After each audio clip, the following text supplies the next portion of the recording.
Hello everyone, welcome back to Fractal Frontier Maths. तो हम जो एमएलएसयू है उसकी ईयरली स्कीम के जो पेपर है वो डिस्कस कर रहे थे। तो अब हम जो है इस वीडियो में डिस्कस करेंगे 2025 का जो पेपर है, जिसको कैलकुलस का जो पेपर है वो हम डिस्कस करेंगे। तो बिना किसी देर के हम शुरू करते हैं इसे। तो सबसे पहले हम देखते हैं पार्ट ए। ठीक है, पार्ट ए का जो पहला क्वेश्चन है, for the curve y equal to log sec x find the value of ds by dx। यानी कि ये जो वक्र आपको दे रखा है log sec x, उसके लिए ds अपॉन dx की वैल्यू हमें फाइंड आउट करनी है। तो हमें वक्र दे रखा है, दिए गए वक्र का समीकरण, वक्र का समीकरण है y equal to log sec x। Alright, इसके लिए हमें ds अपॉन dx का मान निकालना है। तो उसके लिए हम अवकलन करते हैं समीकरण एक का x के सापेक्ष अवकलन करने पर, क्योंकि हमें dy बाई डी एक्स चाहिए। तो अवकलन करते हैं, dy बाई डी एक्स हो गया, पहले log का करते हैं, log का होता है 1 अपॉन में, तो 1 अपॉन सेक एक्स, और सेक एक्स का अवकलन करते हैं sec x tan x, sec x से सेक एक्स कैंसिल, तो dy बाई डी एक्स हो गया टेन एक्स। नाउ हमें क्या वैल्यू निकालनी है ds अपॉन dx की, जो कि क्या होता है root 1 plus dy by D X का whole square. dy by D X की वैल्यू रखते हैं जो कि क्या है 10x, और 1 प्लस टेन स्क्वायर एक्स क्या होता है आपका सेक स्क्वायर एक्स, और रूट क्या हो गया सेक एक्स। तो ds अपॉन dx की वैल्यू क्या होगी सेक एक्स। नेक्स्ट क्वेश्चन देखते हैं, define pedal equation for the curve. उनकी वक्र के पदीय समीकरण को परिभाषित कीजिए। पदीय समीकरण की परिभाषा क्या होती है, किसी वक्र का ई तथा आर में विभक्त संबंध जो है वक्र का पेडल इक्वेशन यानी कि पदीय समीकरण कहलाता है। ठीक है, ये डेफिनेशन होती है। जहां पर अब पी क्या है, जहां पी जो है वक्र पर मूल बिंदु से डाले गए लंब की लंबाई तथा आर जो है वो क्या है रेडियल डिस्टेंस, त्रिज्य दूरी। ऑलराइट, नेक्स्ट क्वेश्चन देखते हैं अब। क्वेश्चन नंबर थर्ड क्या है, डिफाइन पॉइंट ऑफ इन्फ्लेक्शन यानी कि नति परिवर्तन बिंदु को परिभाषित कीजिए। अगर आपने 2024 का सॉल्यूशन वीडियो देखा होगा तो आपको पता होगा कि ये सेम क्वेश्चन उसमें भी पूछा गया था। तो हम उस डेफिनेशन को यहीं पे रिपीट करते हैं कि जब वक्र किसी बिंदु P पर किसी रेखा के सापेक्ष एक ओर अवतल होता है और दूसरी ओर उत्तल होता है, यानी कि एक तरफ कॉन्केव है दूसरी तरफ कॉन्वेक्स है, तो वो बिंदु P जो है वो क्या कहलाता है नति परिवर्तन बिंदु कहलाता है। नेक्स्ट क्वेश्चन देखते हैं, right the formula for radius of curvature for polarities. यानी कि ध्रुवीय समीकरण जो है इसके लिए वक्रता त्रिज्या ज्ञात करने का सूत्र लिखना है हमें। तो ध्रुवीय वक्र अगर दे रखा है फॉर्मेट में r equal to F theta के लिए जो वक्रता त्रिज्या होती है वो किससे दी जाती है, rho is equal to R square plus D R by D theta का होल स्क्वायर की whole power 3/2 divided by R square plus 2 D R by D theta का square minus R D square R by D theta square. तो ये formula होता है जब वक्र आपका r equal to F theta दे रखा है, तो इसके लिए वक्र का त्रिज्या ज्ञात करने का फॉर्मूला ये होता है। ऑलराइट, नेक्स्ट क्वेश्चन देखते हैं, डिफाइन क्वाड्रेचर यानी क्षेत्रकलन को परिभाषित कीजिए। जो फलन लिखा हुआ है यहाँ पर कलन आएगा क्षेत्रकलन। तो क्षेत्रकलन क्या होता है, समतल वक्रों से परिबद्ध समतल क्षेत्र का क्षेत्रफल ज्ञात करने की प्रक्रिया को क्षेत्र फलन कहा जाता है। ठीक है, बस इतना सा डेफिनेशन है कि जो समतल वक्र है उनसे जो परिबद्ध क्षेत्र का क्षेत्रफल हम निकालते हैं उसे हम क्या कहते हैं, क्षेत्र फलन कहा जाता है। नेक्स्ट क्वेश्चन देखते हैं। Find the value of beta 2,3, यानी कि बीटा 2,3 का हमें वैल्यू फाइंड आउट करना है। तो हम एक फॉर्मूला जानते हैं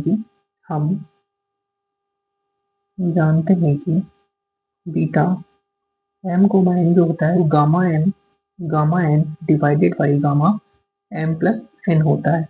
देयरफॉर हमें वैल्यू निकालनी है बीटा 2,3 की, तो एम की जगह 2 रख देंगे, एन की जगह 3 रख देंगे, तो ये हो गया 2 + 3 गामा 2 गामा 3 अपॉन गामा 5।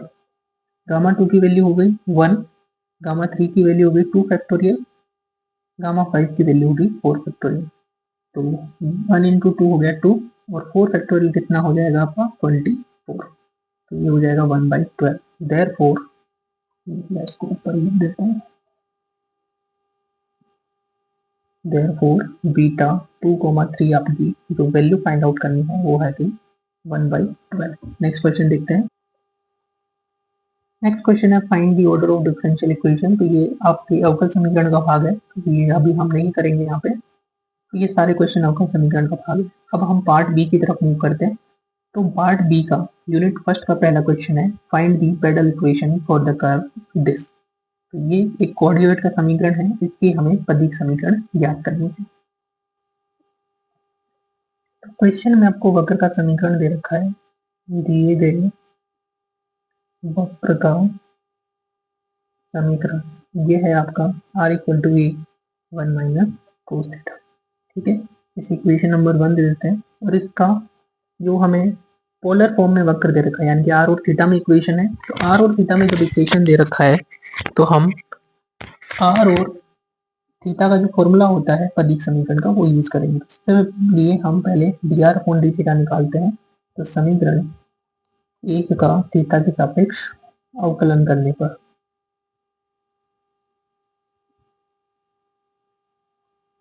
अवकलन करेंगे तो क्या आ जाएगा dr/dθ।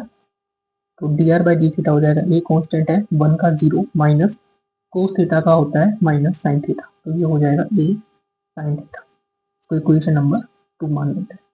अब हम पदिक समीकरण का फॉर्मूला लेते हैं जो कि होता है 1/p² = 1/r² plus 1/r⁴ dr/dθ का होल स्क्वायर।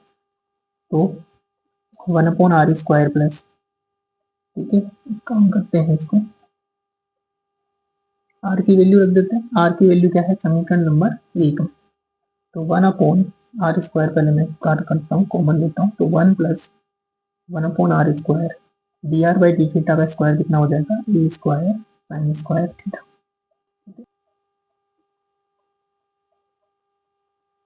तो इसे हम इक्वेशन दे देते हैं, कोई इक्वेशन नंबर मान लें 3 हमने इसमें दे दी। ठीक है, अब एक काम करते हैं, यहाँ पे जो पदिक समीकरण होता है वो r और थीटा में संबंध, सॉरी p और r में संबंध होता है। तो p और r में संबंध है, उसके लिए हम क्या करेंगे, इस थीटा को यहाँ से हटा देंगे। तो थीटा को कैसे हटाएंगे, इक्वेशन नंबर 1 की सहायता से। तो समीकरण नंबर 1 से हम क्या लिख सकते हैं, समीकरण 1 से r = a 1 - cos θ। यहाँ से r/a = हो गया 1 - cos θ। यहाँ से cos θ की वैल्यू क्या आ जाएगी, cos θ हो गया 1 - r/a। देयरफॉर sin² थीटा क्या होता है 1 - cos² θ, और cos थीटा की जगह रख देंगे 1 - r/a इसका स्क्वायर। ठीक है, अब इसको सॉल्व कर लेंगे तो 1 - स्क्वायर फॉर्मूला ओपन करेंगे तो 1 - 2r/a प्लस r²/a²। 1 से 1 कैंसिल, 2r/a माइनस r²/a²। ये वैल्यू हो जाएगी आपकी sin² थीटा की। इसको इक्वेशन नंबर हम 4 दे देते हैं। अब sin² थीटा की वैल्यू समीकरण नंबर 3 में रखने का, तो समीकरण 3/4, 3 और 4 से क्या हो गया 1/p² = 1/r², 1 + 1/r² और sin² की जगह रख देंगे 2r upon a minus r square upon e square. ठीक है, ये हो जाएगा आपका, को सॉल्व करेंगे तो 1 अपॉन आर स्क्वायर तो है प्लस 1 अपॉन आर स्क्वायर से मल्टीप्लाई करते हैं तो 2 upon A R minus 1 upon e square. हमने ई स्क्वायर से मल्टीप्लाई नहीं किया, यहाँ पर ई स्क्वायर आना चाहिए, दोबारा कर देते हैं। ठीक है, तो इससे मल्टीप्लाई करते हैं ए स्क्वायर आर स्क्वायर से, तो ये कितना हो जाएगा 2 ए आर अपॉन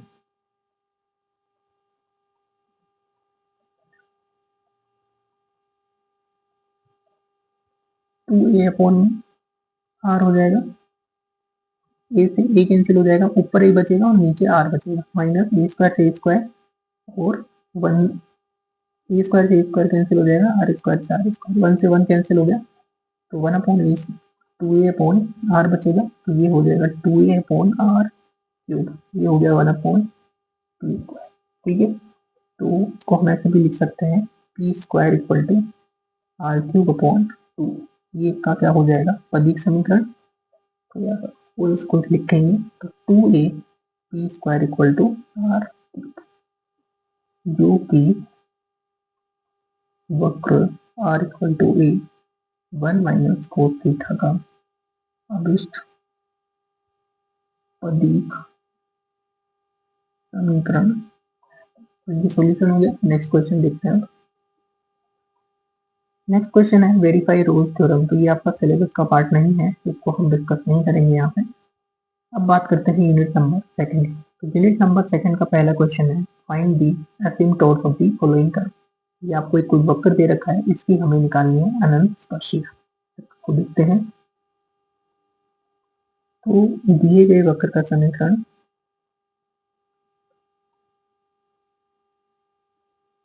आपको वक्र जो दे रखा है उस प्रकार से y cube minus 3xy square minus x square y plus 3x cube minus 3x square plus 10xy minus 3y square minus 10x minus 10y और कुछ ज़्यादा ही बड़ा है प्लस 7 इज इक्वल टू 0। तो ये आपको वक्र का समीकरण दे रखा है। तो इसके लिए इसको इक्वेशन नंबर 1 दे देते हैं। यहाँ पर पहले हम निकालेंगे 5,3m। 5,3m क्या होगा, 5,3m है जो 3 घात के जो पद हैं, ये सभी 3 घात के पद है, उसमें y इक्वल टू m रखेंगे और x इक्वल टू 1 रखेंगे। तो ये m cube minus 3m square minus n plus 3, ये हो गया 5,3। 5,2m निकालेंगे इसी प्रकार से, तो 2 घात के पद हैं, उसमें रखेंगे x इक्वल टू 1 और y इक्वल टू m। ठीक है, इसी प्रकार से 5,1m निकालेंगे। 5,1m क्या हो गया, 1 घात का पद में x इक्वल टू 1 रखेंगे और y इक्वल टू m रखेंगे। ऑलराइट, ये सब हो गए। अब हम निकालते हैं नाउ, पहले m की वैल्यू निकालने के लिए हम 5,3m को 0 के बराबर रखेंगे। तो इससे हमें क्या मिल गया, m cube minus 3m square minus m plus 3 is equal to 0। तो ये त्रिघात का समीकरण है 3 डिग्री का। तो इसको सॉल्व करने के लिए हम क्या करेंगे, पहले वैल्यू देखते हैं कि m इक्वल टू 1 रख के देखते हैं। तो 1 माइनस 3 माइनस 1 प्लस 3, तो m इक्वल टू 1 रखने पर ये 0 आ रहा है, इसका मतलब m इक्वल टू 1 इसका एक रूट है। ठीक है, तो सबसे पहला काम ये होता है कि हमें एक रूट फाइंड करना है। या तो m इक्वल टू 1 रखेंगे, 2 रखेंगे, या -1 रखेंगे, -2 रखेंगे। ठीक है, तो m इक्वल टू 1 रखने पर 0 हो रहा है, यानी कि m माइनस 1 हो जाएगा। अब इसके बाद में इसका फैक्टर करेंगे। फैक्टर में डिवीजन से कर रहा हूँ, तो इसको हम डिवाइड करते हैं। यहाँ पे साइड में डिवीजन कर रहा हूँ इसका मैं, m cube minus 3m square minus m plus 3, m minus 1 से डिवाइड करते हैं। तो m माइनस 1 को किससे गुणा करें कि m क्यूब आ जाए m स्क्वायर से। m माइनस 1 और m स्क्वायर को गुणा करते हैं तो m cube minus m square, minus करते हैं इसको, ये माइनस हो जाएगा, ये प्लस, ये कैंसिल आउट, ये कितना हो जाएगा माइनस 2m स्क्वायर, और ये माइनस m को हम एज इट इज लिखते हैं। अब m माइनस 1 को गुणा करेंगे कि हमें माइनस 2m स्क्वायर मिल जाए, तो माइनस 2m से मल्टीप्लाई करेंगे, minus 2m square plus 2m हो गया। ठीक है, ये प्लस हो जाएगा, ये माइनस, ये कैंसिल आउट, माइनस m और माइनस 2m हो गया माइनस 3m। इसको माइनस 3 से मल्टीप्लाई करेंगे तो माइनस 3m प्लस 3 शेषफल क्या बच जाएगा 0। तो एक फैक्टर तो m-1 हो गया, दूसरा फैक्टर हो गया m² minus 2m minus 3 is equal to 0। ठीक है, ऑल राइट। अब हम इस क्वाड्रेटिक के फैक्टर करेंगे, तो क्वाड्रेटिक के फैक्टर हो जाएंगे आई थिंक 1 माइनस m+1 और m माइनस 3 हो जाएंगे। ठीक है, तो फैक्टर भी कर सकते हो या फिर हम क्वाड्रेटिक फॉर्मूला भी इसमें अप्लाई कर सकते हैं। तो m की वैल्यू क्या होगी, 1 हो गई, -1 हो गई और 3 हो गई। तो m की 3 अलग अलग वैल्यू मिली है, तो m की 3 अलग अलग वैल्यू के लिए हम c की 3 अलग अलग वैल्यू फाइंड करेंगे। कैसे करते हैं इसको, तो नाउ c का फॉर्मूला लिखेंगे। तो c का फॉर्मूला क्या होता है आपका, -phi2m/phi3 तो phi2 की वैल्यू रखेंगे, तो phi2 की वैल्यू क्या है, -3 + 10m -3 + 10m -3m² divided by phi3 का डेरिवेटिव। तो phi3 ये है आपका, मैं इसको लिख देता हूँ, फिर डेरिवेटिव साथ के साथ करेंगे इसका। तो phi3 का डेरिवेटिव, तो m³ का derivative 3m² minus 6m minus 1। ठीक है, डेरिवेटिव हो गया। अब थोड़ा सा इसको मैं सिंप्लीफाई कर लेता हूँ, माइनस को अंदर मल्टीप्लाई करके। तो c की वैल्यू हो जाएगी 3m² minus 10m plus 3 divided by 3m² minus 6m minus 1। अब नाउ m इक्वल टू -1 रखेंगे पहले, तो -1 के लिए क्या होगा, c की वैल्यू 3 -1 का स्क्वायर माइनस 10 -1, m की जगह सिंपल हम क्या कर देंगे, -1 पुट कर लेंगे। तो ये हो गया 3 + 10 + 3 डिवाइडेड बाई 3 + 6 माइनस 1। तो ऊपर हो गया आपका 16, नीचे हो गया आपका 8, यानी कि c की वैल्यू क्या हो गई 2। अतः अनंत स्पर्शी का समीकरण क्या होगा,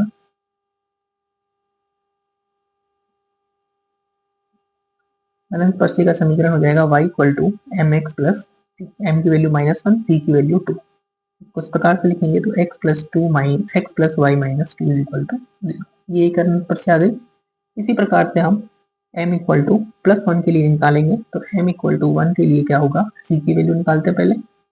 तो c is equal to 3m² minus 10m plus 3 upon 3m² minus 6m minus 1। यही था, वेरीफाई कर लेते हैं। ठीक है, तो ये जो फॉर्मूला है आपका, इसमें m की जगह वैल्यू पुट कर देंगे 1। ऑल राइट, ये हो जाएगा 3 - 10 + 3 डिवाइडेड बाई 3 - 6 माइनस 1। तो ये कितना हो जाएगा, 3 3 6 6 - 10 -4 डिवाइडेड बाई ये कितना हो जाएगा, -4 अपॉन -4 हो गया 1। तो c की वैल्यू 1 हो गई। अतः अनंत स्पर्शी का समीकरण क्या हो जाएगा, अनंत स्पर्शी का समीकरण हो जाएगा y equal to mx plus, m की वैल्यू 1 रखेंगे और c की वैल्यू 1। तो ये हो जाएगा x minus y plus 1 is equal to 0। ये हो गया। अब बात करते हैं m की, जो लास्ट वैल्यू है, m की वैल्यू क्या क्या थी, -1 थी, +1 थी और m equal to 3। m equal to 3 के लिए निकालेंगे।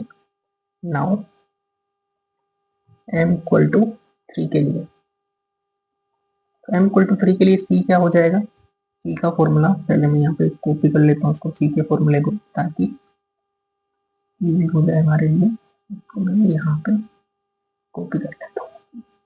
3 इंटू m², m की वैल्यू कितनी है 3, -10 3 + 3 divided by 3m² minus 6m minus, ये हो गया। m की जगह हमने यहाँ पर क्या पुट कर दिया 3। तो ये हो गया 27 - 30 + 3 डिवाइडेड बाई ये कितना हो गया 27 - 18 - 1। तो ऊपर क्या हो गया 0, तो c की वैल्यू क्या हो जाएगी 0। अतः अनंत स्पर्शी क्या हो जाएगी, y equal to mx plus c। तो m की वैल्यू है 3, c की वैल्यू है 0। इसको भी हम क्या लिख देंगे, 3x minus Y equal to 0। इस प्रकार से सभी अनंत स्पर्शियों का समीकरण तो अतः वक्र एक की अनंत स्पर्शियां, तो एसिम्पटोट्स क्या होंगे, पहली अनंत स्पर्शी देखते हैं क्या लिखा, क्या है हमारी, x plus y minus two equal to 0, x plus y minus two equal to 0। दूसरी अनंत स्पर्शी थी x minus y plus 1 equal to 0। तीसरी अनंत स्पर्शी है 3x minus Y equal to 0। ये तीन अनंत स्पर्शियां होंगी इस दिए गए वक्र की। तो नेक्स्ट क्वेश्चन देखते हैं। अब हमें वक्र का अनुरेखण करना है, trace the curve y square 2a minus x equal to x cube. ठीक है, अब ये क्वेश्चन जो है आपका सिमिलर क्वेश्चन पूछा गया था 2024-25 की जो एनईपी का पेपर है, जो कि मैंने उसका वीडियो सॉल्यूशन जो है मैंने प्रोवाइड कर रखा है, आप प्लेलिस्ट को चेक कीजिए। तो जिसमें 2024-25 एनईपी है उसमें ये सेम क्वेश्चन दे रखा है, बट वहां पर एक चीज है कि वहां पर 2a नहीं दे रखा है, वहां पर क्या दे रखा है, a दे रखा है। तो सेम तरीके से होगा, बस 2a जहां पर है वहां पर आपको a रखना है। तो पहले वक्र जो है वो 2a के ऊपर क्रॉस कर रहा है, अब क्या करेगा वो, सॉरी, a के ऊपर पहले क्रॉस कर रहा था, अब वो 2a के ऊपर क्रॉस करेगा। तो सिमिलर तरीके से होगा, तो हम इसको यहाँ पर रिपीट नहीं करेंगे। बात करते हैं यूनिट नंबर थर्ड। तो यूनिट नंबर थर्ड क्या है, पहला क्वेश्चन है कि हमें ये प्रूव करना है कि 0 से π/2 इस इंटीग्रल की वैल्यू ये होती है। तो करते हैं इसको क्वेश्चन नंबर 6 को। तो हमें इंटीग्रल निकालना है, उसको आई मान लेते हैं। तो आई इक्वल टू 0 से π/2 square root of tan theta D theta. तो पहले tan को हम साइन और कोस में चेंज करेंगे, तो ये हो गया root sine theta upon root cos theta D theta. ठीक है, sine theta upon cos theta लिख सकते हैं tan को। अब इसको पावर की फॉर्म में लिखेंगे, तो साइन की पावर 1/2 थीटा, कोस की पावर -1/2 थीटा, क्योंकि कोस ऊपर जाएगा तो पावर माइनस हो जाएगी। तो हमारे पास ये फॉर्मूला होता है 0 से π/2 साइन की पावर n थीटा कोस की power m theta D theta होता है gamma n+1/2 gamma n+1/2 upon 2 gamma m+n+2/2। इस फॉर्मूले का यूज करेंगे, तो यहाँ पर m की वैल्यू 1/2 है और n की वैल्यू -1/2। ठीक है, तो सिंपल इस फॉर्मूले का यूज करेंगे और आगे इसको सोल्व कर गामा m+1/2। ठीक है, gamma -m -1/2 plus 1/2 2 gamma m plus n की वैल्यू -1/2 है प्लस 2/2। तो 1/2 प्लस 1 कितना हो गया, 3/2। 3/2 डिवाइडेड बाई 2 हो गया 3/4। ये हो जाएगा 1/4 डिवाइडेड बाई 2 -1/2 से कैंसिल होके गामा 1। तो ये हो गया गामा 1/4 गामा 3/4 अपॉन 2।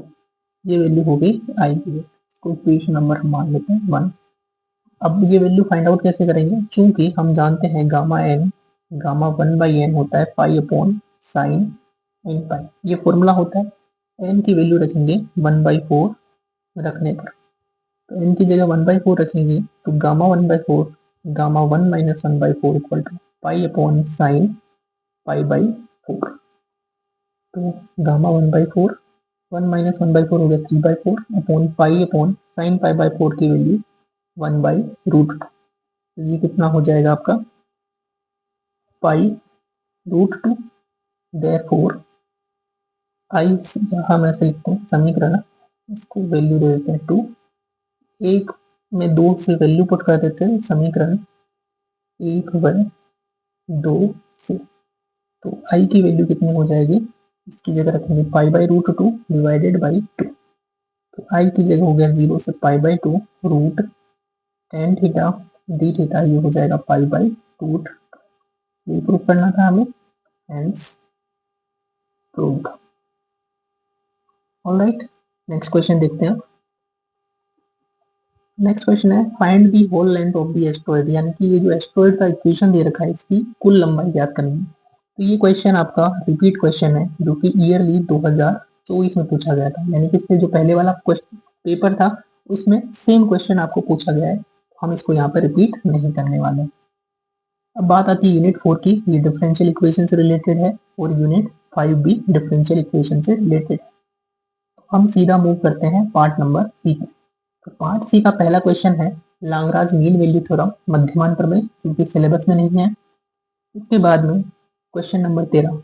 ये जो क्वेश्चन है, show that the on the parabola, इस पैराबोला पर, या फिर हिंदी में लिख लेते हैं, प्रदर्शित कीजिए कि जो वक्र है पैराबोला, इसके लिए बिंदु P पर वक्र का त्रिज्या जो है वो इसके बराबर होगी, जहां S जो है वो परवलय का फोकस यानी कि नाभिक है। तो ये सेम क्वेश्चन जो है NEP 2024-25, ठीक है। तो 2024-25 की NEP में ये क्वेश्चन पूछा गया है। तो आप जो 2024-25 की NEP के अकॉर्डिंग जो पेपर है उसका सॉल्यूशन चेक कर सकते हैं।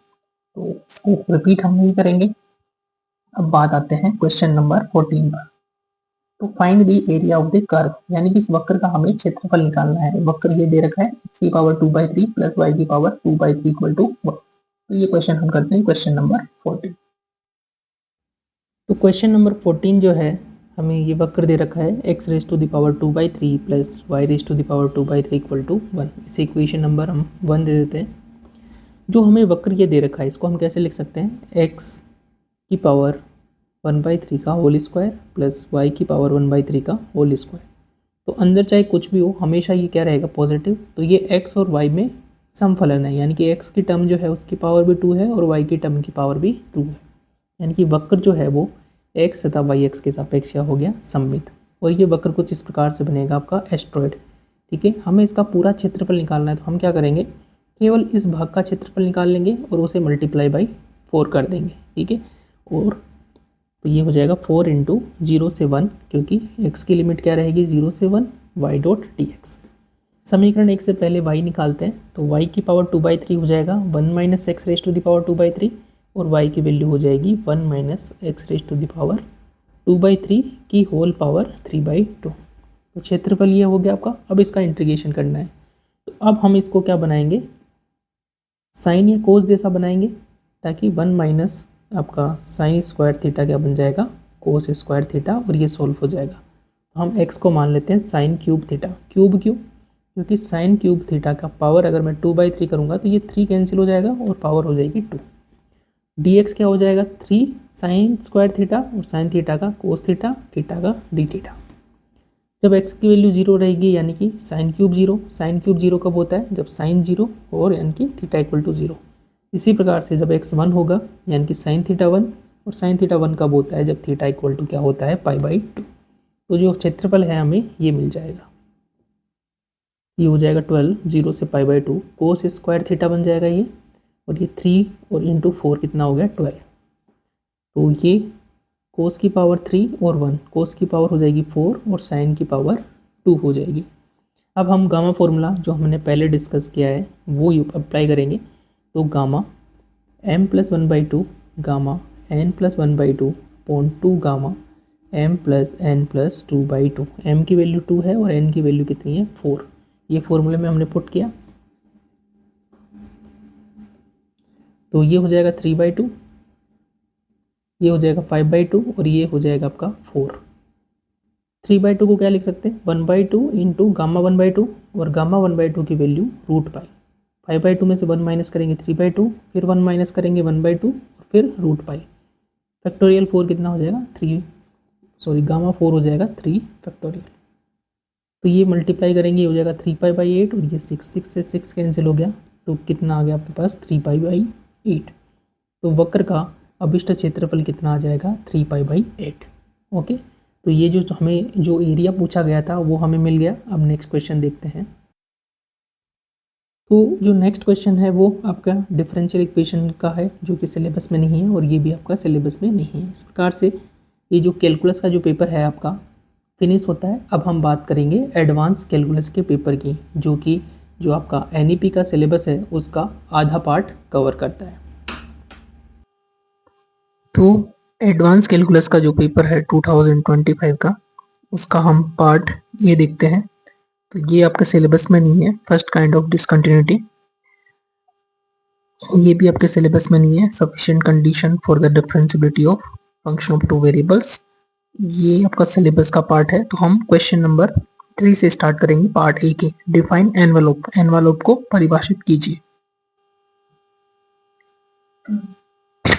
एनवेलोप की परिभाषा क्या है? वह वक्र जो दिए गए वक्र कुलों के प्रत्येक सदस्य को स्पर्श करता है तथा वक्र कुल का प्रत्येक सदस्य उस वक्र को कम से कम एक बिंदु पर स्पर्श करे तो वह क्या कहलाता है? वक्र का एनवेलोप कहलाता है। ठीक है, नेक्स्ट क्वेश्चन देखते हैं। क्वेश्चन नंबर 4 है, find the necessary condition for f a b to be extreme value, यानी कि फलन एफ एक्स वाई का चरम मान ये होने के लिए आवश्यक प्रतिबंध हमें लिखनी है। तो फोर्थ का देखते हैं।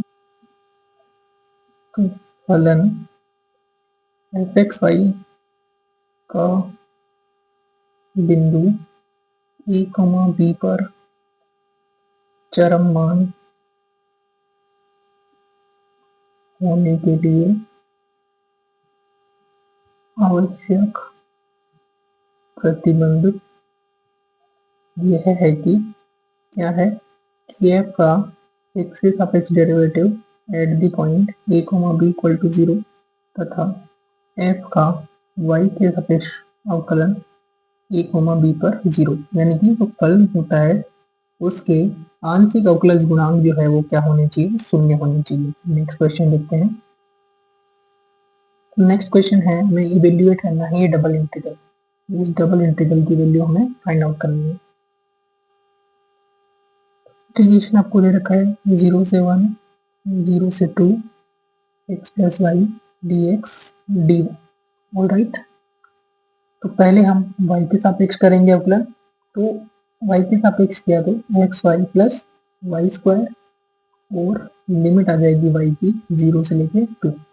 लिमिट पुट करेंगे तो 0 से 1, पहले y की जगह 2 रखेंगे तो 2x प्लस 4 और 0 रखेंगे तो 0 हो जाएगा। अब x के सापेक्ष करेंगे तो 2x का हो जाएगा x square upon 2 plus 4x, limit 0 से 1, x की जगह 1 रखेंगे तो ये हो जाएगा 1 प्लस 4 यानी कि 5। तो आपके पास जो इंटीग्रल है 0 से 1, 0 से 2 x plus y d x D y, उसकी वैल्यू क्या हो जाएगी? 5। ऑल राइट, नेक्स्ट क्वेश्चन देखते हैं। तो नेक्स्ट क्वेश्चन है, डिफाइन डिरिचलेट इंटीग्रल, यानी कि डिरिचलेट समाकलन को परिभाषित कीजिए। तो डिरिचलेट इंटीग्रल क्या होता है? ट्रिपल इंटीग्रेशन होता है over the volume we, x की पावर n-1, y की पावर n-1 और z की power n-1 dx dy dz। ये बराबर होता है gamma n divided by gamma l plus m plus n plus 1। ठीक है, जहां जो समाकलन का क्षेत्र है, समाकलन का क्षेत्र v निम्न प्रकार है। क्या होगा समाकलन का क्षेत्र? x positive, y positive, z positive और x plus Y plus z less than equal to 1। तो अगर समाकलन का क्षेत्र ये होता है तो हम इसको, ये जो इंटीग्रल है ट्रिपल इंटीग्रल, इसकी वैल्यू इस फॉर्मूले से दी जाती है जिसे हम कहते हैं डिरिचलेट समाकलन। नेक्स्ट क्वेश्चन देखते हैं। नेक्स्ट क्वेश्चन है, if u equal to x square and v equal to y square, यानी u का मान दे रखा है, v का मान दे रखा है, हमें ये जैकोबियन ज्ञात करना है। तो गिवन हमें क्या क्या दे रखा है? दिया है u फंक्शन दे रखा है एक्स स्क्वायर और v फंक्शन दे रखा है वाई स्क्वायर। अब हमें जैकोबियन निकालना है u और v का, किसके सापेक्ष? x और y के सापेक्ष। तो इसका फॉर्मूला होता है डिटरमिनेंट u का x के सापेक्ष, u का y के सापेक्ष, v का x के सापेक्ष, v का y के सापेक्ष। वैल्यू रखेंगे इसमें, तो u का x के सापेक्ष अवकलन करेंगे तो 2x, लेकिन y के सापेक्ष क्या होगा? 0। v का y के सापेक्ष 0 और v का x के सापेक्ष 0, y के सापेक्ष 2y।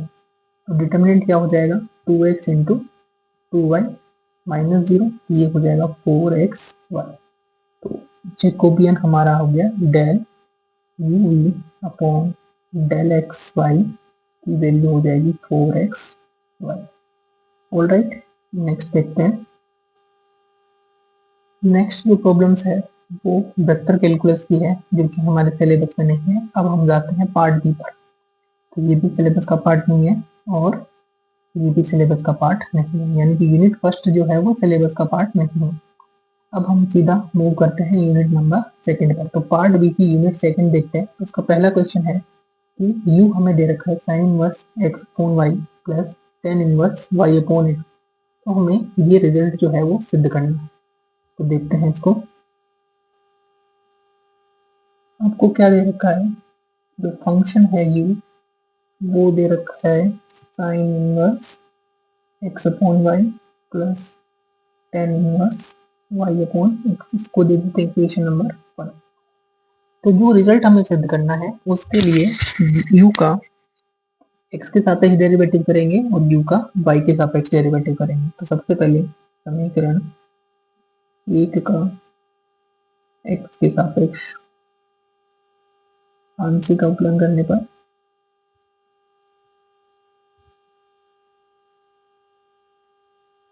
तो u का हो गया del u upon del x। तो u का x के सापेक्ष क्या होगा, पहले करेंगे साइन इनवर्स का। साइन इनवर्स का होता है 1 upon root 1 minus x square, और x की जगह है x अपॉन वाई। ठीक है, x के सापेक्ष करेंगे x अपॉन वाई का, तो 1 upon y plus tan inverse का करेंगे तो 1 अपॉन 1 प्लस एक्स स्क्वायर, और y अपॉन एक्स का x के सापेक्ष minus y upon x square. ठीक है, इसको सिंप्लीफाई कर लेते हैं। तो ये हो जाएगा 1 upon root 1 minus x square upon Y square into 1 upon y, minus हो जाएगा ये वाई अपॉन एक्स स्क्वायर तो है 1 plus Y square upon x square. वो सिंप्लीफाई कर लेते हैं। तो एलसीएम लेंगे तो ये बचेगा 1 upon root y square minus x square, minus ये बचेगा y upon 1 x square plus y. ठीक है, ये वैल्यू आ गई del u upon del x की। इसको हम x से मल्टीप्लाई कर देते हैं, जो कि हमें प्रूफ में चाहिएगा। तो x into root y square minus x square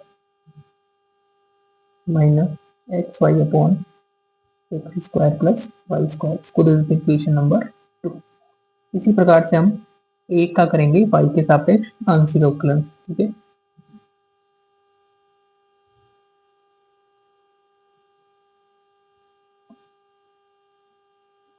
तो u का y के सापेक्ष पहले साइन इनवर्स का 1 minus Y square upon x square, और X upon sorry 1 upon x square upon Y square,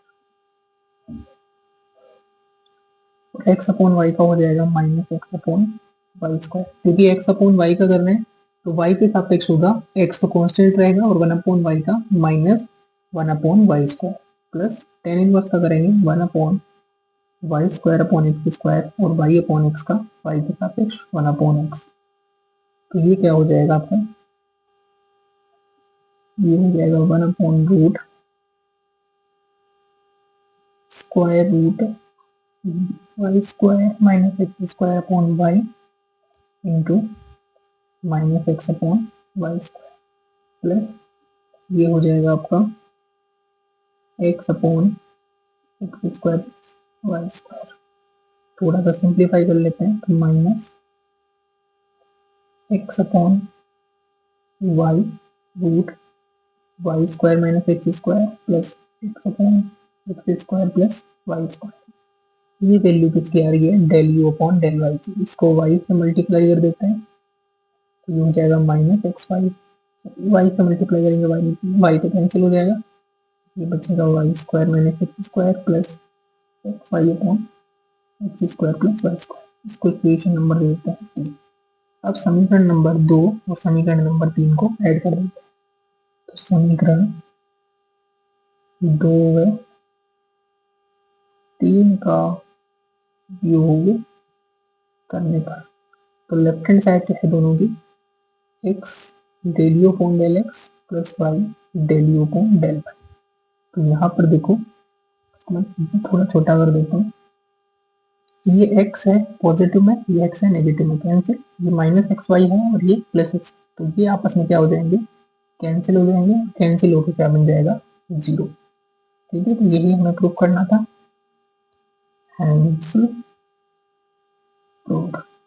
alright, अब जाते हैं नेक्स्ट क्वेश्चन की ओर। तो यूनिट सेकंड का जो नेक्स्ट क्वेश्चन है, find the envelope of the cardioid of the straight lines at right angle to the radius vector drawn through their extremities and this curve। यानी कि उन रेखाओं का एनवेलोप ज्ञात करना है जो कॉर्डियोइड को ध्रुवांतर रेखाओं के सिरों से उन पर समकोण बनाते हुए खींची जाती है। तो ये ध्रुवांतर रेखा होती है, इसका जो सिरा है उस पर 90 डिग्री बनाती हुई जो रेखाएं खींची जाती है, उसका क्या निकालना है, हमें एनवेलोप निकालना है।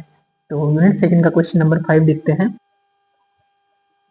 तो कार्डियोइड का क्या समीकरण दे रखा है, कार्डियोइड का समीकरण ये दे रखा है आपको, R equal to a 1 plus cos theta. इसको इक्वेशन नंबर 1 मान लेते हैं। तो पहले तो हम कार्डियोइड को ड्रॉ करते हैं। तो ये हमारा कार्डियोइड हो गया, थोड़ा सही नहीं बना, ठीक है। इस पर एक बिंदु हम पी लेते हैं जिसके कोऑर्डिनेट है capital R comma alpha. Alpha का मतलब हो गया कि यहाँ से जो एंगल बन रहा है वो अल्फा बन रहा है, और इस रेखा पर, ये ध्रुवांतर रेखा है ओपी, इस ओपी पर जो समकोण बनाती हुई रेखा है ये है पी क्यू। ठीक है, इस पी क्यू का हमें निकालना है समीकरण। तो माना कार्डियोइड पर कोई बिंदु पी जिसके कोऑर्डिनेट है आर कोमा अल्फा है। अगर कोई बिंदु है तो ये इक्वेशन को सेटिस्फाई करेगा। तो हमें कैपिटल आर इक्वल टू मिल गया ए 1 प्लस कॉस अल्फा, इसे इक्वेशन नंबर मान लेते हैं 2। अब मानते हैं कि ध्रुवांतर रेखा जो कि क्या है ओपी के सिरे पर समकोण बनाने वाली रेखा पर माना कोई बिंदु, कोई एक जनरल पॉइंट ले लेते हैं, इसको हम मान लेते हैं Q जिसके कोऑर्डिनेट है r कोमा थीटा। तो जनरल पॉइंट है इसीलिए हम स्मॉल r मानेंगे, क्योंकि हमें पोलर फॉर्म में इसका सरल रेखा का समीकरण निकालना है। ठीक है, तो अब दो बिंदु हो गए, एक तो पी आर अल्फा हो गया और क्यू आर थीटा हो गया। तो अतः सरल रेखा का समीकरण, क्या होगा सरल रेखा का समीकरण? तो किसी बिंदु पी आर कोमा अल्फा से गुजरने वाली और उस रेखा पर अगर क्यू आर थीटा पॉइंट स्थित है जनरल, तो उस रेखा का समीकरण होता है आर कोस दोनों एंगल का difference theta minus alpha equal to capital r. अब यहाँ कैपिटल आर की वैल्यू पुट कर देते हैं इक्वेशन नंबर 2 से। ये हो जाएगा ए 1 प्लस कॉस अल्फा। ठीक है, इस इक्वेशन नंबर मान लेते हैं 3। अब इसका एनवेलोप निकालना है, तो समीकरण 3 का अल्फा के सापेक्ष आंशिक अवकलन करने पर,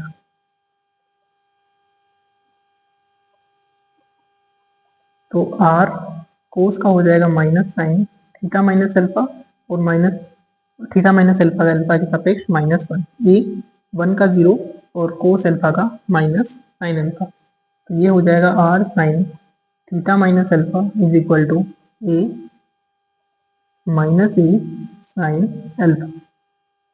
अब इसको सॉल्व करते हैं, कैसे सॉल्व करते हैं इसको देखें।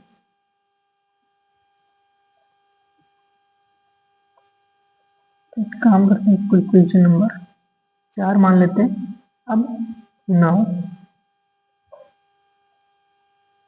समीकरण 4/5 से डिवाइड कर देते हैं, तो r sine theta minus alpha is equal to क्या है, माइनस ए साइन अल्फा। इसमें डिवाइड करते हैं इक्वेशन नंबर 3 को, 3 और 4 को 3 से विभाजित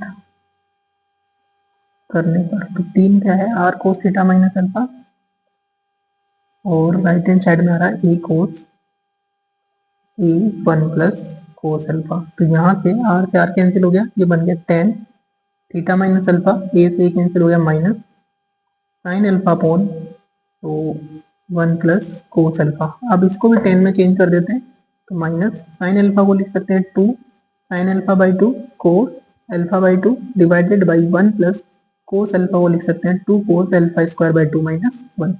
ये हो जाएगा माइनस 10 अल्फा बाई 2। 10 से 10 इसको एक काम करते हैं 10 थीटा माइनस पहले माइनस को ट्रीट करते हैं तो ये हो जाएगा 10 पाई बाई 2 नेगेटिव है तो पाई माइनस अल्फा 2 बाई 2 हो जाएगा। इससे ये किस में हो जाएगा सेकेंड क्वाड्रेंट में द्वितीय चतुर्थांश में, और उसमें 10 की वैल्यू होती है नेगेटिव। ये होगा theta minus alpha equal to pi minus alpha by 2। हमें किसकी वैल्यू चाहिए अल्फा की, ये हो जाएगा minus alpha plus alpha by 2 equal to pi minus theta. तो ये हो गया alpha by 2 is equal to pi minus theta, और अल्फा की वैल्यू यहाँ से क्या हो जाएगी, alpha is equal to 2 pi minus 2 theta. तो इसे हम मान लेते हैं इक्वेशन नंबर 5। अब हमें एनवेलोप निकालना है तो हम समीकरण नंबर 3 में जो है अल्फा की वैल्यू पुट कर देंगे। तो समीकरण 3 में अल्फा का मान रखने पर, 3 क्या था हमारा समीकरण, 3 समीकरण था r cos theta minus alpha, r cos theta minus alpha, alpha की जगह ये रख दिया मैंने, is equal to a cos a 1 plus cos alpha की वैल्यू 2 पाई माइनस 2 थीटा। अब इसको सॉल्व करते हैं तो आर कोस ये हो जाएगा थीटा प्लस 3 थीटा।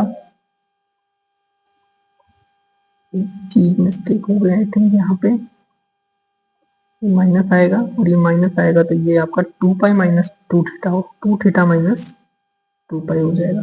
थोड़ा सा इसको चेंज कर देते हैं, 2 pi minus 2 theta, 2 pi minus 2 theta, तो पाई थीटा ये कितना हो जाएगा माइनस 2 पाई, वापस से वही लिख दिया मैंने, कोई नहीं, चलो इसको लिखेंगे 2 थीटा माइनस 2 पाई और 2 थीटा माइनस 2 पाई। अब ठीक है, थीटा माइनस 2 थीटा हो जाएगा minus theta plus 2 pi is equal to a 1 plus cos, इसको ऐसे लिख सकते हैं 2 पाई माइनस 2 थीटा, और कोस 2 पाई करने पर कोई चेंज नहीं होता है तो ये आर कोस थीटा बचेगा equal to a 1 plus cos 2 theta बचेगा। इसको भी थीटा में चेंज कर लेते हैं तो 1 plus 2 cos square theta minus 1 से 1 कैंसिल हो गया, 2a कोस स्क्वायर थीटा, और ये हो गया आर कोस थीटा। थीटा की वैल्यू जो है वो कोस थीटा जो है वो क्या है आपका 0 के बराबर नहीं है, तो नॉन जीरो मानते हुए इसको हम क्या करते हैं आर इज इक्वल टू हो जाएगा 2a कॉस थीटा। ऑलराइट, तो ये हमारा क्या हो जाएगा, जो कि अभिष्ट अन्वलोप का समीकरण है। ठीक है, ऑलराइट, नेक्स्ट प्रॉब्लम देखते हैं। तो नेक्स्ट प्रॉब्लम है यूनिट नंबर 3 से कि फर्स्ट प्रॉब्लम है इवेल्युएट दिस डबल इंटीग्रल, यानी कि ये जो डबल इंटीग्रेशन है इसको हमें वैल्यू फाइंड करनी है। तो देखते हैं इसको। तो हम मान लेते हैं जो डबल इंटीग्रेशन दे रखा है I is equal to double integration 0 to square root 1 plus x square and 0 to 1, ये दे रखा आपको D x D Y upon 1 plus x square plus Y square. Alright, अब इसको हम सॉल्व करेंगे। तो पहले इंटीग्रेशन होगा y के सापेक्ष, तो इसको पहले मैं लिख देता हूँ ऐसे 0 से root 1 plus x square 1 upon 1 plus x square plus Y square D y, पहले y के सापेक्ष करेंगे और फिर x के सापेक्ष। क्योंकि y के सापेक्ष कर रहे हैं तो x कांस्टेंट रहेगा, तो इसको मैंने एक साथ लिखा है। ऑलराइट, और आपके पास एक फॉर्मूला होता है 1 प्लस वाई स्क्वायर या A square plus Y square D Y equal to होता है tan inverse Y upon A into 1 upon A, ये फॉर्मूला होता है। यहाँ a का स्क्वायर होता है तो इसको मैं ऐसे लिख सकता हूँ रूट 1 प्लस एक्स का स्क्वायर। ठीक है, तो ये क्या हो जाएगा, ये वैल्यू हो जाएगी a की। तो देखते हैं इसको, पहले मैं लिख देता हूँ आप लोगों के लिए 0 to square root 1 plus x square 1 upon root 1 plus x square का whole square plus Y square D Y then D x. तो 0 to 1 अब समाकलन करेंगे 1 अपॉन ए की वैल्यू आ जाएगी 1 plus x square tan inverse Y upon A की value 1 plus x square का रूट। ठीक है, लिमिट अप्लाई करेंगे 0 से लेके 1 प्लस एक्स स्क्वायर और देन डी एक्स। 0 to 1 पहले y की जगह रखेंगे रूट 1 प्लस एक्स स्क्वायर, तो यहाँ पे 1 प्लस एक्स स्क्वायर रखेंगे तो कैंसिल हो गया। टेन इनवर्स वन की वैल्यू होती है आपकी, इसको मैं लिख देता हूँ, चलो 10 इनवर्स 1 माइनस जब 0 रखेंगे तो 10 इनवर्स 0 क्या हो जाएगा 0 इंटू डी एक्स। तो ये हो जाएगा 0 to 1, ये π/4 हो जाएगा 10 inverse 1 root 1 plus x square D x. तो π/4 को मैं बाहर ले लेता हूँ, 0 से 1 upon root 1 plus x square D x. ये आपका इंटीग्रेशन का फॉर्मूला होता है सिंपल, तो ये होता है integration log x plus root 1 plus x square. ठीक है, ये फॉर्मूला होता है डायरेक्ट आपका। अब लिमिट रखेंगे तो पहले रखेंगे 1, तो ये हो जाएगा log 1 plus root 2 minus log क्या हो जाएगा आपका 1। लॉग 1 की वैल्यू क्या होती है 0। लॉग 1 कैसे आया, जब x की जगह 0 रखेंगे तो ये 0 और ये 0, केवल आएगा आपका 1। लॉग 1 की वैल्यू आपकी 0, तो एक तरीके से जो इंटीग्रेशन है उसकी वैल्यू हो गई π/4 लॉग 1 प्लस रूट 2। इसको लिख देते हैं, therefore integration 0 to 1 integration 0 to square root 1 plus x square D x D Y upon 1 plus x square plus Y square. इसकी वैल्यू हो जाएगी π/4 log 1 plus square root 2। All right, ये problem हो गई। नेक्स्ट क्वेश्चन देखते हैं। Next problem है question number 7, find the volume generated by the revolution of the loop of the curve around the x axis. यानी कि जो वक्र आपको दे रखा है इसके लूप के एक्स एक्स के सापेक्ष जो रिवोल्यूशन होता है तो उसके द्वारा जनित जो है आयतन हमें ज्ञात करना है। ठीक है, यहाँ पर थोड़ा सा इसको एक्स एक्स नहीं लिखा जाता है, यहाँ पर ये नहीं होगा, केवल है एक्स एक्स के सापेक्ष परिक्रमण द्वारा जनित आयतन ज्ञात कीजिए। तो ऐसा सेम क्वेश्चन जो है हमने जो NEP 2023-24 का पेपर है, इसको मैं यहाँ लिख देता हूँ NEP 2023-24। ठीक है, इसका सिमिलर प्रॉब्लम आया है, तो हम ऑलरेडी डिस्कस कर चुके हैं। सिमिलर प्रॉब्लम में क्या है, यहाँ जो 3a है उसकी जगह क्या होगा a होगा।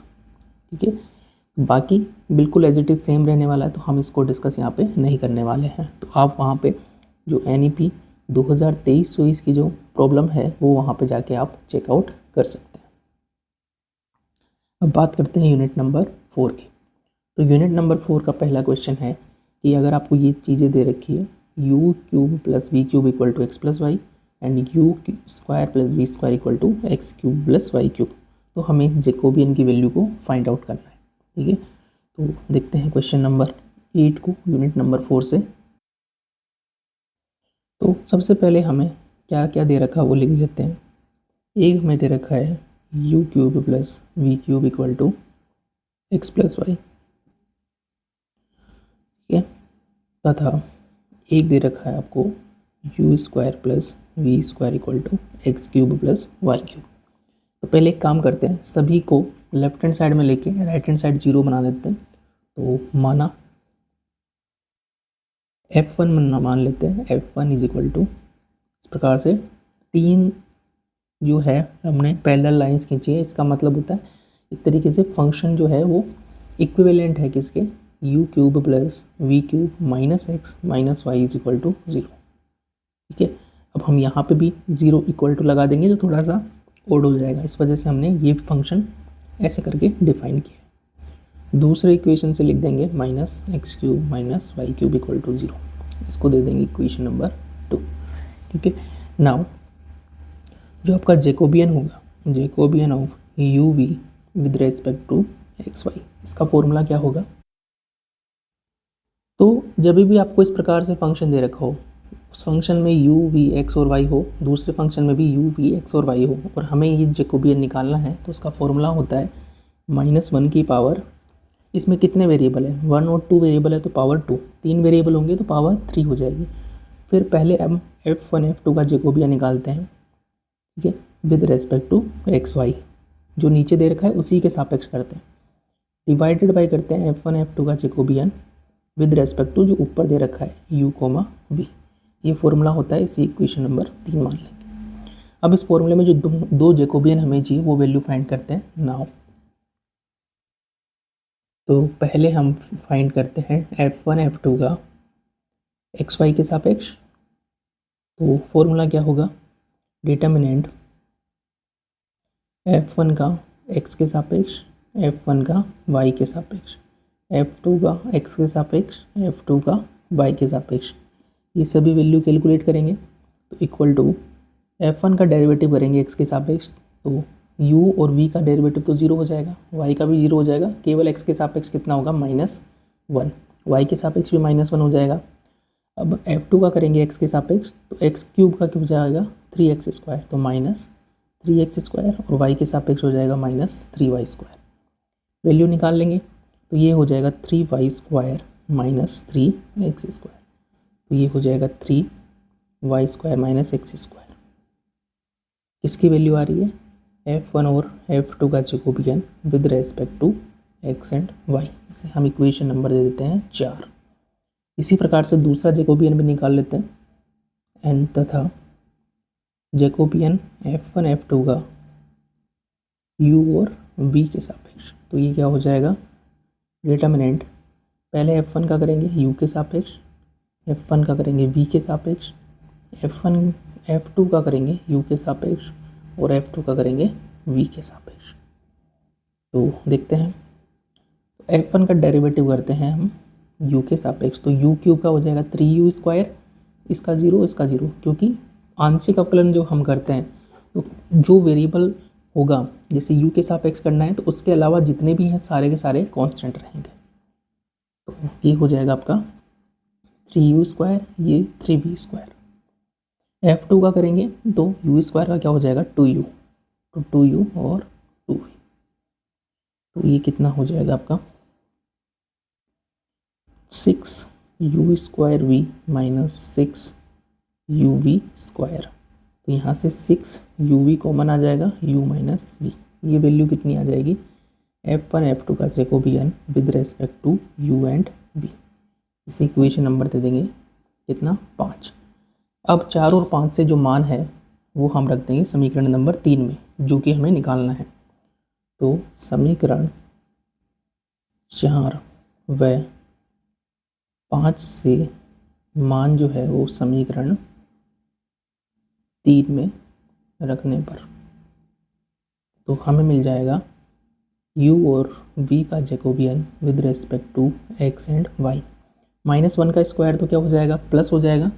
पहले लिखेंगे हम f1 f2 का x y के सापेक्ष, जो कितना है 3y² -x² अपॉन, फिर आपका हो जाएगा 6uv u v, जो भी निकाला हमने। तो 3 से ये कैंसिल आउट होके ये हमें फाइनल जो आंसर मिलेगा del uv upon del xy is equal to y² -x² divided by 2uv u v। ये हमारा क्या हो जाएगा जैकोबियन की वैल्यू जो हमें क्वेश्चन में पूछी गई थी। इसके बाद में हम देखते हैं नेक्स्ट प्रॉब्लम। नेक्स्ट प्रॉब्लम ये है जो कि आपकी वेक्टर कैलकुलस से है, इसको हम डिस्कस नहीं करेंगे यहाँ पे। यूनिट नंबर 5 पूरी की पूरी वेक्टर कैलकुलस की है। अब बात करते हैं पार्ट नंबर सी की। पार्ट नंबर सी का ये क्वेश्चन आपके सिलेबस में नहीं है। हम क्वेश्चन देखते हैं क्वेश्चन नंबर 13। तो जो क्वेश्चन नंबर 13 है आपके वापस से रिपीट क्वेश्चन है, जो कि ईयरली स्कीम 2023 में पूछा गया है। तो आप वहाँ पे जाके इसका सॉल्यूशन देख सकते हैं, ठीक है, तो कोई इशू नहीं है। इसके बाद में बात करते हैं क्वेश्चन नंबर 14 की। तो 14 में हमें ये ट्रिपल इंटीग्रेशन की जो वैल्यू है वो फाइंड आउट करनी है। ऑल राइट, तो इसको कर लेते हैं क्वेश्चन नंबर 14 को। तो हमें ये ट्रिपल इंटीग्रेशन सॉल्व करना है, तो 1 बाय 1 करके करेंगे इसको सॉल्व। वैसे ये ऐसा क्वेश्चन जो है पहले पूछा गया है, बस लिमिट उसमें थोड़ी सी चेंज थी। फिर भी हम इसको कर देते हैं E to the power X plus Y plus Z का करेंगे जेड के सापेक्ष, तो सेम रहेगा, कोई चेंज नहीं होगा, लिमिट हो जाएगी 0 से एक्स प्लस वाई। ठीक है, इसके बाद में 0 से 0 टू एक्स, पहले लिमिट रखते हैं, जेड की वैल्यू रखेंगे एक्स प्लस वाई, तो एक्स प्लस वाई और जेड की जगह x plus y minus z की जगह रखेंगे 0 डी एक्स डी वाई। तो ये हो गया 0 टू ए 0 टू एक्स, ये हो जाएगा e to the power 2x plus 2y minus e to the power x plus y d x D y. अब करेंगे हम इसका y के सापेक्ष, तो y के सापेक्ष करेंगे तो e टू द पावर का तो e टू द पावर होता है, लेकिन y के सापेक्ष कर रहे हैं तो y का गुणांक जो है वो डिवाइड में आ जाएगा, minus e to the power x plus y, limit 0 से लेके x तक।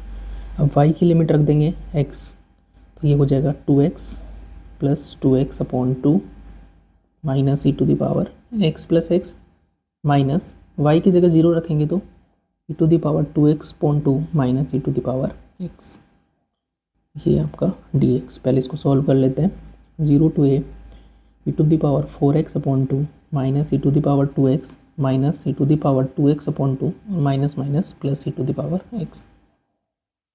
इसको और लिख देता हूँ मैं, e to the power 4x upon 2 minus 3/2 e to the power 2x plus e to the power x। ठीक है, इंटीग्रेशन बहुत ही सिंपल है, कोई प्रॉब्लम नहीं होनी चाहिए, बस आपको इंटीग्रेशन आना चाहिए। तो पहले e to the power 4x upon 4 होगा, ये 8 में कन्वर्ट हो जाएगा, 3/4 हो जाएगा e to the power 2x और ये हो जाएगा e to the power x, limit 0 से लेके a। पहले a रखेंगे तो e to the power 4 a upon 8 minus 3/4 e to the power 2a plus e to the power a, minus 0 रखेंगे तो 1/8 माइनस 3/4 प्लस 1, तो ये हो जाएगा e to the power 4a। इसमें से मैं 8 कॉमन लेता हूँ, 1/8 कॉमन, ये हो जाएगा minus 6 e to the power 2a plus 8 e to the power. इसको जब सॉल्व करेंगे तो ये आपका पूरा का पूरा आ जाएगा 3/8 और ये हो जाएगा माइनस 3/8, तो ये हो जाएगा माइनस 3/8। वापस से 8 को कॉमन ले लेते हैं तो आपके पास आंसर आ गया e to the power 4a minus 6 e to the power 2a plus 8 e to the power a minus 3। तो जो हमें इंटीग्रेशन पूछ रहा था 0 से a 0 से x 0 से x plus y e to the power x plus Y plus z d x D y d z, इसकी वैल्यू आ जाएगी 1/8 e to the power 4a minus 6 e to the power 2a plus 8 e to the power a minus 3। Okay, ये value आ गई आपकी। Alright, next question देखते हैं अब। तो नेक्स्ट क्वेश्चन है क्वेश्चन नंबर 15। आपको u फंक्शन दे रखा है r का, v r का फंक्शन दे रखा है, x और r का एक और w ये फंक्शन दे रखा है। हमें u v और w का जैकोबियन निकालना है x y z के सापेक्ष। तो इसको क्वेश्चन को करते हैं, क्वेश्चन नंबर 15 को। देखो हमें क्या क्या दे रखा है, u दे रखा है आपका x into 1 minus r square की पावर माइनस 1/2, v दे रखा है y 1 माइनस आर स्क्वायर की पावर माइनस 1/2 और w दे रखा है z 1 माइनस आर स्क्वायर की पावर माइनस 1/2। इसको इक्वेशन नंबर 1 मान लेते हैं या फिर इसको अलग अलग मान लेते हैं। चलो, इसको इक्वेशन नंबर 1, इसको इक्वेशन नंबर 2, इसको इक्वेशन नंबर 3, तथा आर स्क्वायर दे रखा है x square plus Y square plus z square. तो जैकोबियन निकालने से पहले हम एक काम करते हैं, पहले 4 का अवकलन करते हैं। तो समीकरण 4 का x के सापेक्ष अवकलन करने पर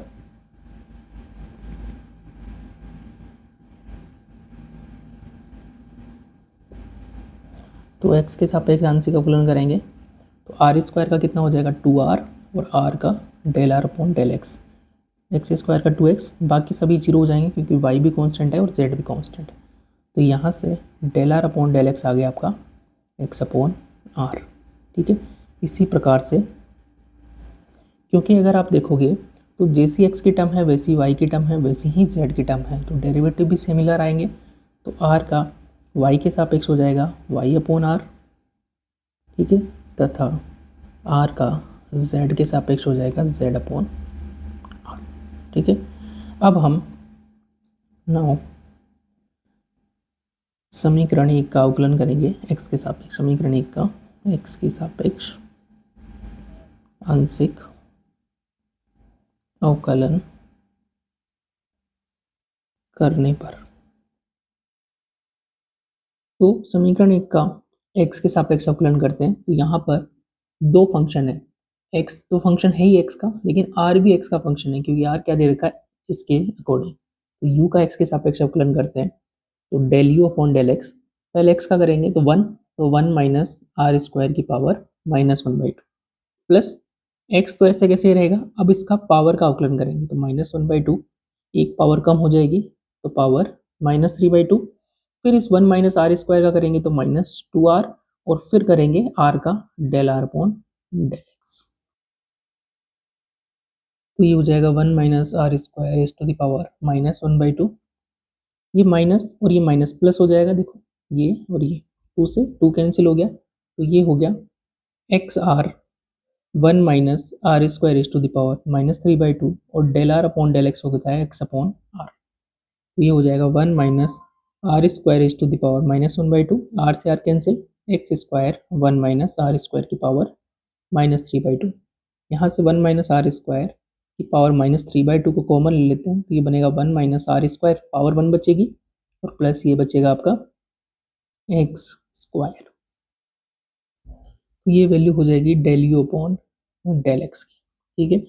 इसी प्रकार से जब हम ये डेरिवेटिव करेंगे, यानी कि इसमें x आ रहा है और r आ रहा है, यहाँ y और r आ रहा है, तो v का y के सापेक्ष भी सिमिलरली डेरिवेटिव होगा।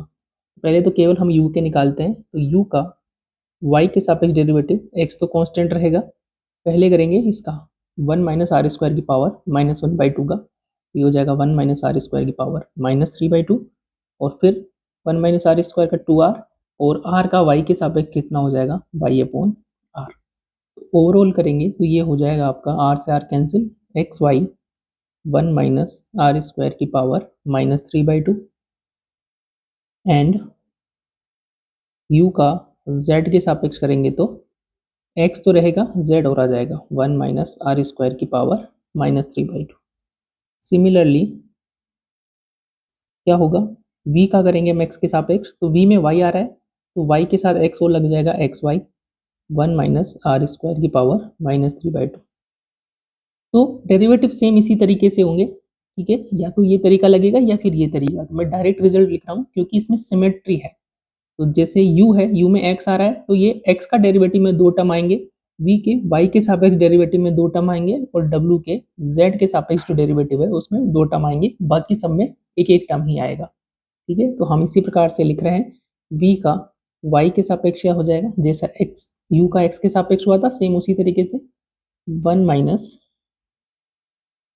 तो ये हो जाएगा 1 माइनस आर स्क्वायर की पावर -3/2, 1 माइनस आर स्क्वायर, वहाँ पर आ रहा है प्लस एक्स स्क्वायर, यहाँ आ जाएगा प्लस वाई स्क्वायर।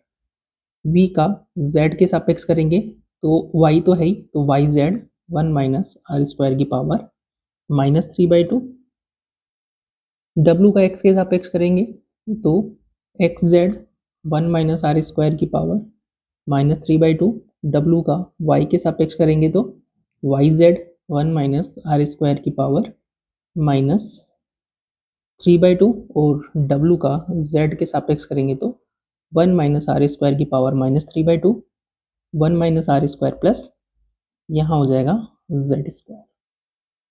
अब हम जैकोबियन निकालेंगे, नाउ जैकोबियन निकालेंगे किसका, u v और w का, किसके सापेक्ष, x y और z के सापेक्ष। तो इसका फॉर्मूला होता है 3x3 डिटर्मिनेंट, u का x के सापेक्ष, u का y के सापेक्ष, u का z के सापेक्ष, v का x के सापेक्ष, v का y के सापेक्ष, और v का z के सापेक्ष। इसी प्रकार से w का x के सापेक्ष, w का y के सापेक्ष, और w का z के सापेक्ष। अब वैल्यू पुट कर देते हैं, तो मैं इसको थोड़ा सा साइड में लिखता हूँ। u का x के सापेक्ष क्या होगा, 1 माइनस आर स्क्वायर की power -3/2, 1 minus r square plus x square, u का वाई के सापेक्ष क्या हो जाएगा, यू का वाई के सापेक्ष है x y 1 minus r square की पावर -3/2 और ये हो जाएगा x z 1 minus r square की पावर -3/2। ठीक है, अब यहाँ से v का x के सापेक्ष क्या हो जाएगा, x y 1 minus r square की पावर -3/2, ये हो जाएगा 1 माइनस आर स्क्वायर की power -3/2 1 minus r square plus Y square, ये हो जाएगा आपका y z 1 minus r square की पावर -3/2, ये हो जाएगा आपका x z 1 minus r square की पावर -3/2, ये हो जाएगा y z 1 minus r square की पावर -3/2 और ये हो जाएगा आपका सॉरी 1 माइनस आर स्क्वायर की power -3/2 1 minus r square plus z square. अब आप इसमें देखोगे हर एक कॉलम में ये कॉमन आ जाएगा, ठीक है, यहाँ से भी और यहाँ से भी, तीनों कॉलम से आएगा तो ये हो जाएगा 1 माइनस आर स्क्वायर की पावर -3/2 और तीनों कॉलम से आ रहा है तो 3 बार मल्टीप्लाई होगा तो पावर 3 हो जाएगा। तो पहले में बचेगा 1 minus r square plus x square, यहाँ एक्स वाई बचेगा, यहाँ एक्स जेड बचेगा, ठीक है, यहाँ से एक्स वाई बचेगा, यहाँ से 1 minus r square plus Y square बचेगा, यहाँ से वाई जेड बचेगा, यहाँ से एक्स जेड वाई जेड और ये बचेगा 1 minus r square plus z square. तो अब ये जो डिटर्मिनेंट है हमें इसको सॉल्व करना है, तो कैसे सॉल्व करेंगे इसको, पहले तो मैं इसको लिख लेता हूँ 1 माइनस आर स्क्वायर की पावर ये हो जाएगा -9/2। अब यहाँ पर मैं क्या करूँगा, जीरो बनाऊंगा, तो ये डायरेक्ट जो है कैंसिल आउट हो सकते हैं, बट इसमें क्या मिसिंग है, इसमें y मिसिंग है और इसमें क्या मिसिंग है, इसमें x मिसिंग है। तो पहले एक काम करता हूँ, इस पूरे को मैं मल्टीप्लाई कर देता हूँ y से, तो मैंने y से मल्टीप्लाई किया तो y से डिवाइड भी करना पड़ेगा, तो मैंने y से डिवाइड कर दिया और y से मल्टीप्लाई कर दिया, तो ये हो गया 1 minus r square plus x square y, ये हो जाएगा एक्स वाई स्क्वायर और ये हो जाएगा आपका एक्स वाई जेड, बाकी को हमने एज इट इज़ रखा है, तो ये x y 1 minus r square plus Y square और वाई जेड, ये हो गया एक्स जेड, ये वाई जेड और ये 1 minus r square plus z square, ठीक है। अब हम एक ऑपरेशन लगाएंगे इसमें 1 माइनस आर स्क्वायर की पावर -9/2 डिवाइडेड बाई वाई। अब हम क्या करते हैं, इसको C1 जो कॉलम है उसमें से माइनस कर देंगे इसको x इंटू C2, क्योंकि एक्स वाई जेड हो गया, तो उससे क्या होगा, इसको x से मल्टीप्लाई करेंगे तो ये क्या हो जाएगा, एक्स स्क्वायर वाई, ये कैंसिल आउट हो जाएगा, तो ऊपर क्या बचेगा y 1 माइनस आर स्क्वायर, इसके बाद में ये कैंसिल आउट हो गया minus x 1 minus r square, क्योंकि इसको हम x से मल्टीप्लाई कर रहे हैं, ठीक है, तो x से करेंगे तो ये एक्स वाई स्क्वायर तो कैंसिल हो जाएगा और ये माइनस हो जाएगा x इंटू दिस और ये हो जाएगा आपका 0, बाकी को हम एज इट इज लिख रहे हैं।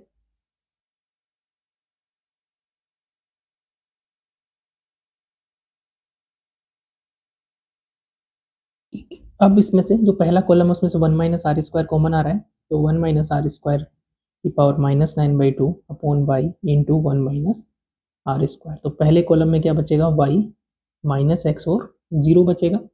इसके बाद में और क्या है, अब हमें इन दोनों को भी 0 बनाना है, तो 0 बनाने के लिए क्या है कि यहाँ से एक्स वाई आ रहा है, यहाँ पर अगर मैं z से मल्टीप्लाई कर दूँ तो ये एक्स वाई जेड बन जाएगा और इसको मैं मल्टीप्लाई कर दूंगा बाद में y से, तो मैंने z से मल्टीप्लाई किया और z से डिवाइड किया, तो ये हो जाएगा एक्स वाई जेड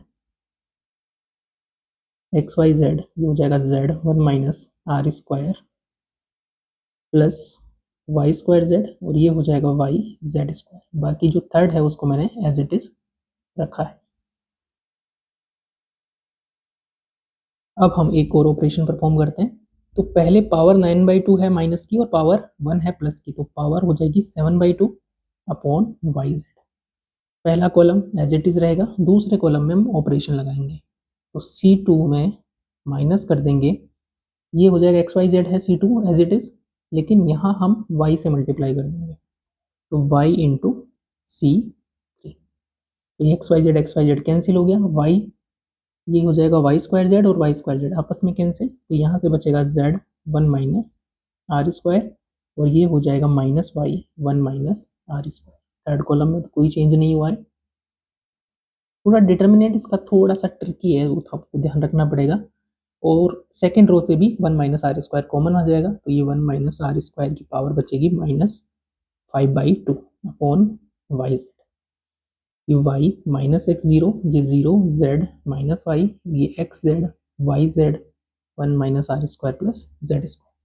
अब इसमें 2 जीरो आ गए, इजीली सॉल्व हो जाएगा। तो ये 1 माइनस आर स्क्वायर की power minus 5/2 upon y z. पहली रो के सापेक्ष कर देते हैं, तो y आ गया, ये हट जाएगी ये रो और ये कॉलम, तो केवल क्या बचेगा, उसको डिटर्मिनेंट की फॉर्म में लिखते हैं, z minus y, y z 1 minus r square plus z square. दूसरा एलिमेंट जीरो रहेगा, तीसरे एलिमेंट में आ जाएगा प्लस एक्स जेड। ये एलिमेंट लिया तो ये कॉलम हट गया, ये रो हट गई, तो हमारे पास माइनस एक्स जेड, जीरो और माइनस फाइव। ये हो जाएगा 1 माइनस आर स्क्वायर की power minus 5/2 divided by y z. Y इसको मल्टीप्लाई करेंगे तो z 1 minus r square plus z square plus Y square z plus x z, ये हो जाएगा x y minus zero. Solve करना है इसको, 1 माइनस आर स्क्वायर की power minus 5/2 upon y z, और ये हो जाएगा, क्या हो जाएगा आपका, y z into 1 minus r square plus z square plus Y square z plus x square y z. R square की वैल्यू रख देते हैं, 1 माइनस आर स्क्वायर की power minus 5/2 upon y z into 1 minus x square minus Y square minus z square, क्योंकि r square की value यही है, तो plus x square y z.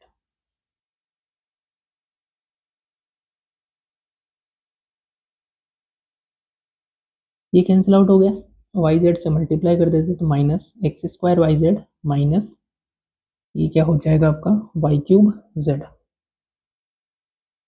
Minus y cube z plus Y square Z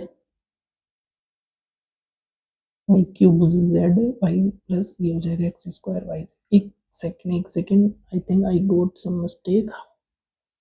देखो ये y जब है इससे मल्टीप्लाई होगा तो यहाँ पर ये वाई क्यूब हो जाना चाहिए, ये वाई क्यूब होगा, ये वाई क्यूब होगा और ये वाई क्यूब, इससे ये कैंसिल आउट, इससे ये कैंसिल आउट।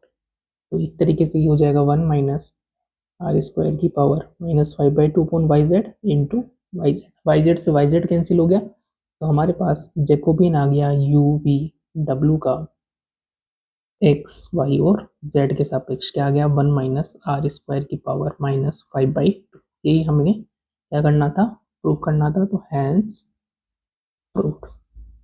ऑलराइट, तो इसमें आपको डिटर्मिनेंट की प्रॉपर्टीज आनी चाहिए और थोड़ी सी कैलकुलेशन है, तो वो थोड़ा सा ध्यान रखना पड़ेगा आपको। बाकी इसका दूसरा मेथड भी है जिसको आप फंक्शन f1 और f2 बना के कर सकते हो, बट आई थिंक ये ज़्यादा आपको सुटेबल रहेगा। नेक्स्ट क्वेश्चन देखते हैं।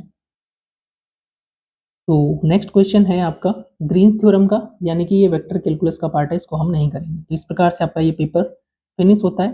तो हमने कैलकुलस और एडवांस कैलकुलस की जो प्रॉब्लम्स थी वो हमने देख ली है ईयर 2025 के लिए।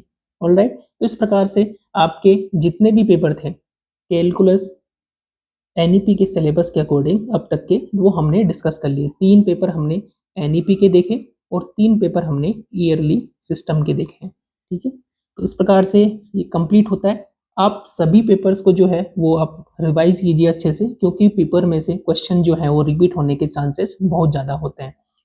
तो जिनका अगर ईयरली सिस्टम में ड्यू पेपर है वो भी इसको पेपर्स को देख सकता है, और जो नए बच्चे हैं जो एनईपी के हैं जिनका ड्यू है या रेगुलर सेमेस्टर है वो भी इन सभी पेपर्स को अच्छे से सॉल्व करके जाए एक एक करके।